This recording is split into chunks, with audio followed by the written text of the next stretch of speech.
Hi everyone, welcome back to my channel. This is Kat. In this video, I want to talk about a topic that most moms or most newborn parents don't really talk about, which I personally think is probably the most difficult part of being a newborn mom, and that is breastfeeding.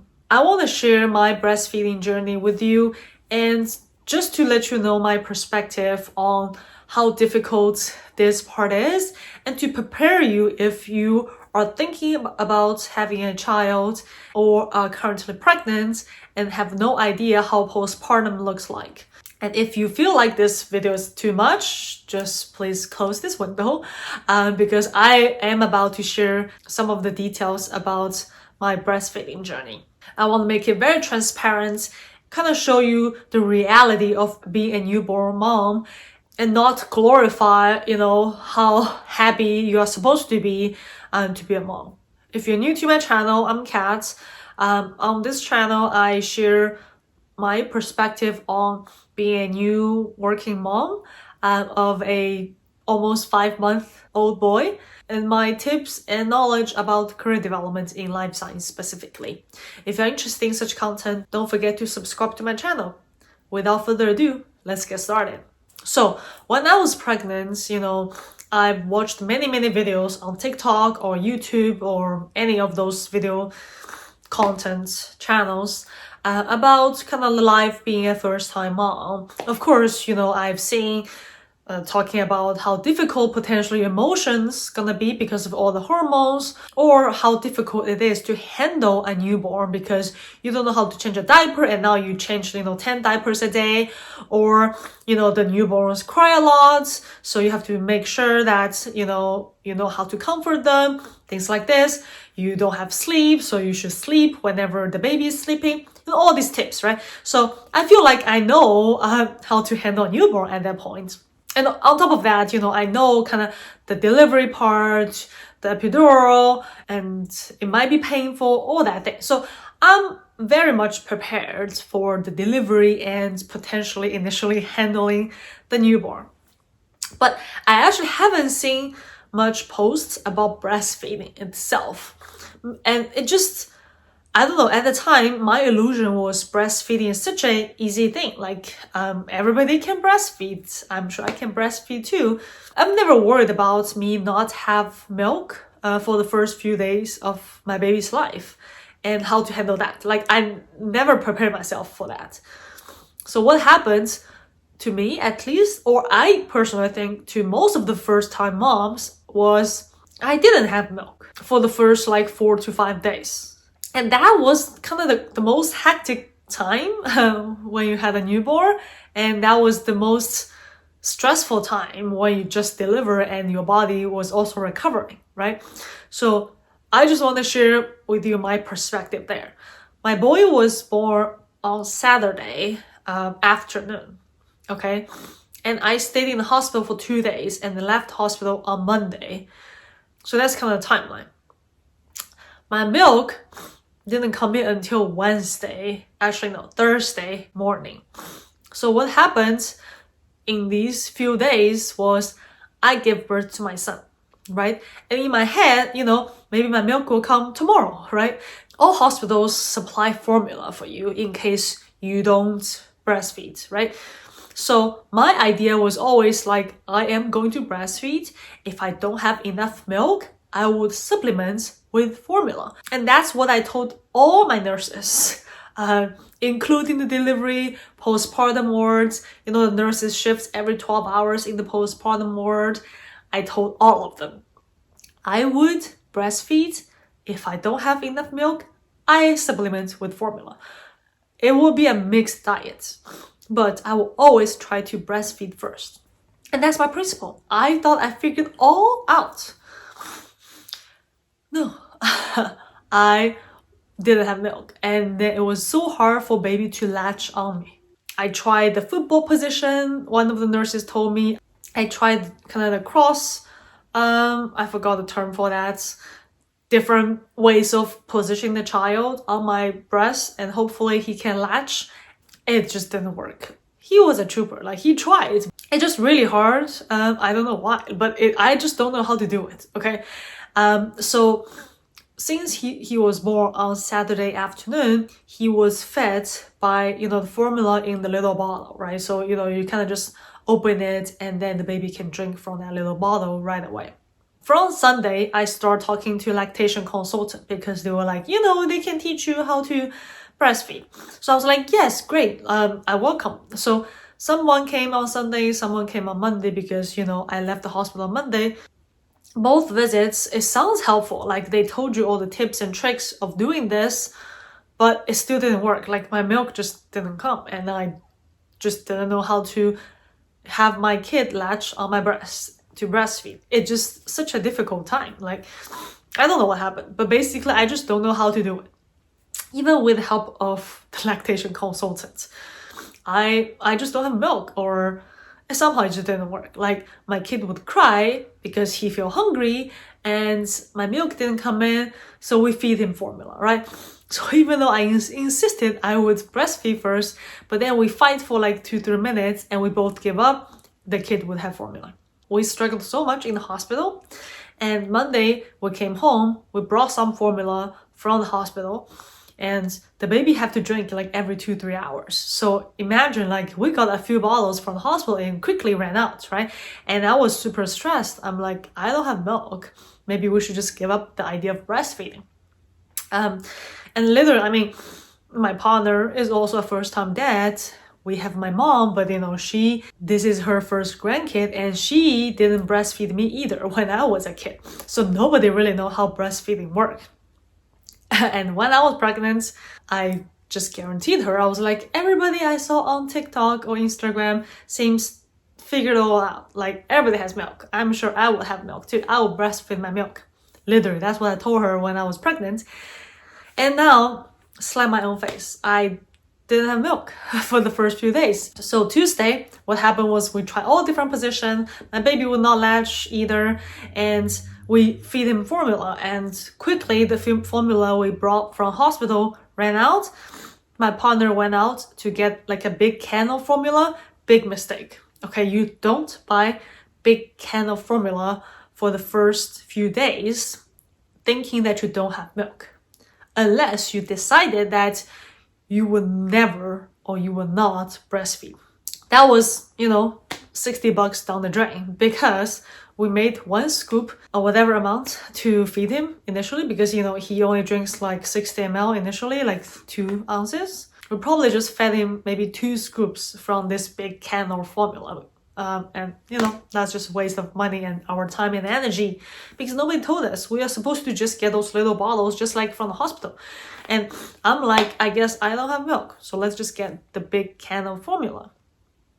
Anyways, I wish somebody told me, ahead of time that, it takes some days for your milk to come in. So be patient, right?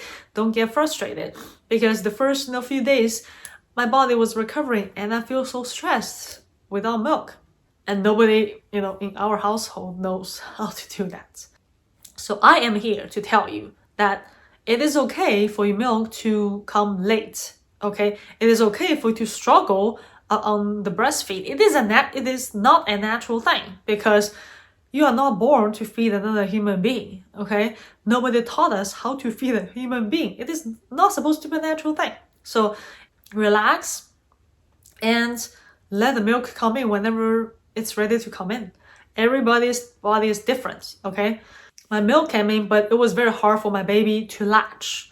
So what I did was 2 things. One is we bought a nipple shield, and my baby actually liked the nipple shield more, and he was able to latch in that way, okay? And second, that was a funny thing. I actually started pumping. That definitely helps the breastfeeding, and it helps your milk to come in earlier. So I started pumping, and it turns out that I'm an oversupplier. So I actually produce a lot more milk than my baby can consume. So when I pump, I actually pumped a lot and, froze a lot of my milk. Now I have a freezer full of my stash. And my baby can probably drink those frozen milk for another 6 months. And remember, I was using the nipple shield because I had so much milk. the milk flow from my nipple was too fast. So my baby would latch and try to drink. But imagine like you're drinking water from a faucet. So it's too fast and you cannot swallow fast enough than the speed of that milk coming out. So he always get choked on my milk. And that happened to one of my breasts and not the other. So I was trying to have him latch on my other, like slower flowing breasts. And for the other one, I use a Hakka bottle to collect all the milk. So, you know, those milk can be drank later. Using that approach, that did help for the first few days. But then I feel like it is too many steps that I have to, you know, wash the nipple shields, put on my nipple shield when he's like hungry, like, mommy, I'm ready to drink, but you're not ready. And then latch him and then put on the other side the Hakka to collect milk. Afterwards, the Hakka has tipped over for a few times because, you know, there were just too many things going on. So in the end, we decided to switch to an exclusive pumping method. In that way, I pump whatever I have and give him the bottle. So for example, now he start eating other foods, for example, the baby cereal or, you know, those mashed food like apples or pumpkin, things like this. It's actually easier for him to it's easier to wean him in the sense that because he's not attached to my breasts, it's easier for him to take the bottle and take other food. So he actually is very good at using spoons at his age. He's doing very well on the bottle. So we don't have to actually wean him in the future and, you know, have him cry over because he didn't have my boobs in his mouth, you know. It's just easier in that way. So there's pros and cons in different methods. But I want to say in this video that for every person, breastfeeding journey is different. You might get frustrated at the very beginning. Your baby would get frustrated at the very beginning. But, you know, you should be mentally prepared that it is not an easy journey. You are not born naturally to know how to breastfeed. Your baby was not born naturally to understand how to latch on your breast. It's a collaboration. So I think as long as you're mentally prepared, it's a lot easier than you think.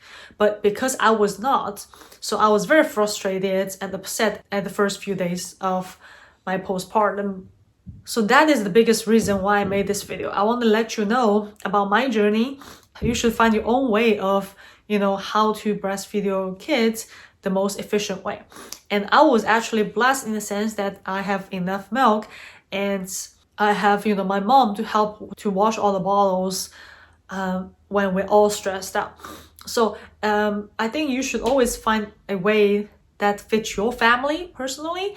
Not everybody should follow just one path. So for example, another thing that breastfeeding is such a personalized thing was because I had a lot of milk, as I said. Some of people told me that this is pretty much not normal, how much that I pump and how much milk I have, right?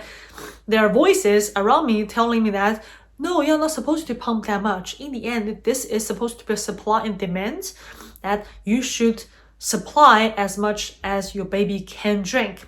Oversuppliers are not normal. And I didn't know better. I thought, you know, I was the problem. Like, why am I producing so much milk? Maybe I should not pump. So literally, I Googled how to reduce the milk supply. And then Google told me to basically stop, you know, don't pump even you feel full in your breasts. And literally blocked or stopped myself from pumping for like 24 hours. And, you know, I feel really bad because, you know, imagine that your two breasts are full of milk and you couldn't let it out, right? So it's very much a traffic jam in my breasts and I feel painful. But I thought, you know, I was wrong. I was the person who didn't do things right. And, you know, those people who told me were right, but no. And then, luckily, a day after, one of my friends told me it is okay that you can pump it out. You can freeze them. You can donate them if you want. You should pump it out. You should not let your body suffer. Everybody's different. So I was so relieved when I hear that. And that's when I started pumping more exclusively. And in the end, you know, I now basically exclusively pumping. All I'm trying to say is everybody is different. You might be under supplier, and if you hear somebody pump so much or have so much milk, don't feel bad, don't feel embarrassed. I mean, your body can just produce that much milk. It is okay to feed your baby formula if you have to, and it is okay to be an oversupplier like me. Everybody is on the spectrum. Like, you can be oversupplier, you can be undersupplier, but just know that every method is okay. Your baby will become healthy regardless how you feed him or her. Don't stress too much. Focus on yourself. Focus on your recovery at the very beginning of your postpartum journey. Breastfeeding is very difficult. Don't let others' voice bother you. Trust your instinct and do what is the best for you. And that's it for the video. If you want to share your experience on breastfeeding or motherhood in general, please comment below. I would love to hear from you. If you like this video, please thumb up and subscribe to my channel. Thank you so much for watching, and I will see you in the next one.